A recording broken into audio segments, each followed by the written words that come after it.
I didn't feel scared because I was with company, but I did find it strange. Just in case, I decided I wouldn't use that phone anymore. That phone had once belonged to my brother Christian, and weird things had always happened with that device from time to time. Sometimes random calls would come in, and when answered, a man with a deep, angry voice would ask for my brother. He would respond that he didn't know any Christian and to stop bothering him. Yet, in the call history there was never any record of a call being answered. If a call had come through, there was no evidence of it. I shared this story right after it happened. Maybe Antonio remembers it, maybe he doesn't, but I told him about it. I recall that we even planned to take screenshots of the messages and make a short video about the incident. But I'm a bit superstitious, I don't like messing with things like that. So, I never did it. And now, 5 years later, I'm writing this story. See, I told you I'm the least productive writer ever, late but reliable. Maybe this isn't a true horror story but rather something strange and curious. However, the next story I'm about to tell is related to phones, and this one is terrifying. Still, Serena is another matter. Randonautica. If you put in a little effort, you'll remember that not too long ago during the pandemic era the Randonautica app became popular. It was a simple app. You would receive random coordinates within a radius of your location. The idea was that you would go explore and you'd find something. You didn't know exactly what, but something was waiting for you at that spot. Some people claimed that what you discovered depended on what you had in mind when using the app. The COVID-19 pandemic? What a crazy time, right? No, it didn't start in the East. It spread to Europe, and in a matter of time it reached America. It arrived in our lands and brought movement restrictions and new public health policies. Argentina was no exception. It imposed a strict quarantine. Gonzalo is my youngest brother, the youngest of the three of us. He studies law. Although he's left-handed, as he always says, there's a 7-year age gap between us. We became very close while living together in La Rioja, and our bond grew stronger when Christian became a doctor and moved back to Salta. Through him, I met many friends including Mateo, Rodolfo, and Rodolfo's girlfriend Estela. I won't bore you with details about being locked up during the first months of 2020. The important part is something else. Around mid-March, Gonza said to me, "Let's try Randonautica." He had nothing better to do. Bored of studying, playing games, and Randonautica and the chilling story of that night. I ended up agreeing.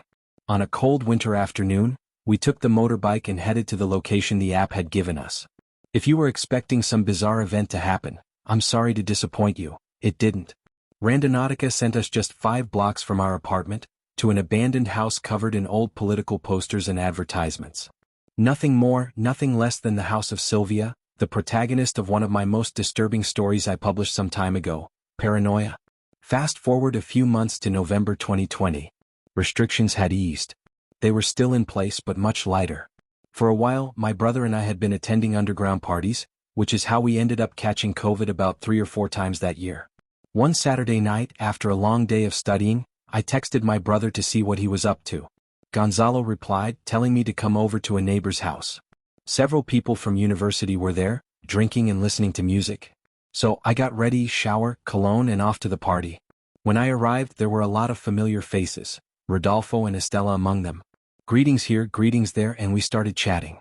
As the hours passed, only a small group remained, making the atmosphere feel more intimate. Out of nowhere, scary stories started coming up. Gonzalo mentioned that he wrote stories and suddenly they asked me to tell some. Rodolfo and Estela were particularly attentive. After about an hour, the group left to buy more drinks. Rodolfo was the only one with a car, so he drove. Now it was just Gonzalo, Estela, and me. Then Estela asked if there were any stories related to Randonautica. My brother told them about our little adventure, and suddenly, as if she had been waiting all this time to tell her story, Estela started speaking. "Listen guys, I'm telling you this and I really hope you believe me. I don't want you to laugh because we were very vulnerable when this happened, and to this day, we have no explanation for that night." The story of Estela, Rodolfo, and Mateo. Like you, we were stuck in La Rioja. The first few weeks at home were bearable, but after a month, it was unbearable. We didn't know you guys were here, otherwise we would have hung out earlier. Mateo wanted to go back to his family, but the quarantine trapped him. He had to stay alone. He's a really good friend of my boyfriend's, so we started spending a lot of time together.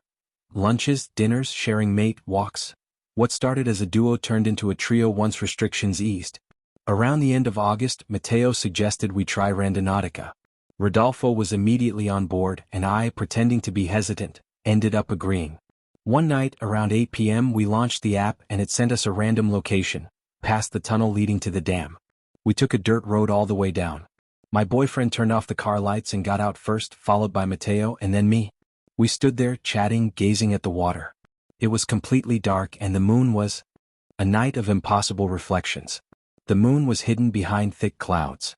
We stood exactly where the phone had pointed us, but there was nothing there. Mateo lit a cigarette, smoked it quickly and threw it to the ground. Just then we noticed a vehicle approaching from a different path than the one we had taken. It parked barely 2 meters away from us. The car lights went out and a young man stepped out. Then another. And finally a single girl. At that precise moment the clouds parted, and the moonlight illuminated the night. Mateo started stepping back slowly, never taking his eyes off the car. Within seconds he jumped into our vehicle. Rodolfo grabbed my hand tightly, snapping me out of my trance. We began moving backward, slowly, never looking away. I was frozen, staring. The second guy who got out lit a cigarette, smoked it quickly and threw it to the ground. And that's when we realized the horrifying truth. It was us, guys. It was literally us. The same car. The same faces. The exact same clothes. Everything was an identical replica, except for the sequence of events. It was as if they were in a delay, a time lag, do you understand? That was, without a doubt, the craziest thing that has ever happened to us. Rodolfo was shaking so much that he dropped the car keys 5 times before finally picking them up. He was trembling, from fear, from nerves, from both. I kept watching through the window. The others seemed completely unaware of us. They stood there, talking calmly just like we had been moments ago. Mateo, terrified, asked if we had heard them speak. They have the same voice as us. Rodolfo finally started the car, turned on the lights, and we sped off. But do you know what the craziest part was? When the headlights illuminated them, they didn't react. As if we weren't even there. As if they never saw us. Back to reality, or something like it. Just then the group returned with the drinks. Estella looked visibly shaken. Without saying a word, she took a shot of vodka, and never spoke of it again. Nothing else eventful happened that night. Morning came and everyone went home. Gonzalo and I were starving, so at 7 a.m., still drunk, we decided to cook a stew. Sitting at the table, our breakfast in front of us, my brother and I dissected the story. We concluded that this was a tale worthy of being written by the best horror writers. The Writer's Dilemma. I published my first book in 2019, a piece that came out of nowhere but somehow saw the light of day. Now that I think about it, maybe it's time to slow down on writing. I feel like I have no goal left, no motivation to keep going. I don't know. I did everything I set out to do. And now, what's next? But enough of that. Let's get back to the story. Because that's what we're here for, right? After publishing my book, I started selling it myself. No bookstores. No retailers. Just social media. To personally offer my work, I can proudly say that I sold all the copies. There is only one left in my library. Among so many buyers, one of them told me the following story right after purchasing a copy and reading it. Dr. Escalante was my professor in civil law, VV Quintolia Successions. A man nearing 50 years old, from a humble background, very hardworking. He started university after turning 30. He graduated through sheer hard work. He got to where he was through effort. That's all there is to say.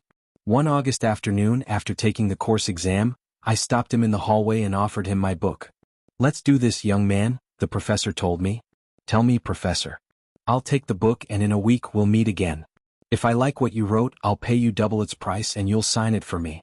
But if I don't like it, I'll return it and no money will exchange hands. What do you say? Deal, it's settled. See you next week in class."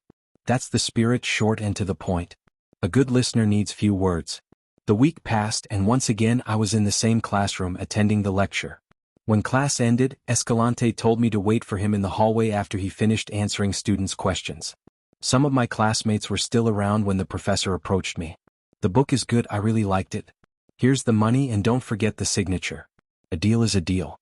"I was sure you'd like it," I replied as I grabbed a pen to write something. "How did you start writing?" "This and that happened to me. If you want a refresher, watch the first video where I tell my story. You know I have a story to tell you, maybe it will be useful to you in the future. I don't mind if you record it on your phone. No problem. Do you smoke?" "Yes." "Let's go to the cafeteria for a coffee and a smoke." The professor and I walked down a long hallway until we reached the university cafeteria. We sat at a small outdoor table, ordered 2 double lagrimatas and an ashtray, lit a cigarette each, and after a couple of drags we got to the story. It wasn't easy for me, man.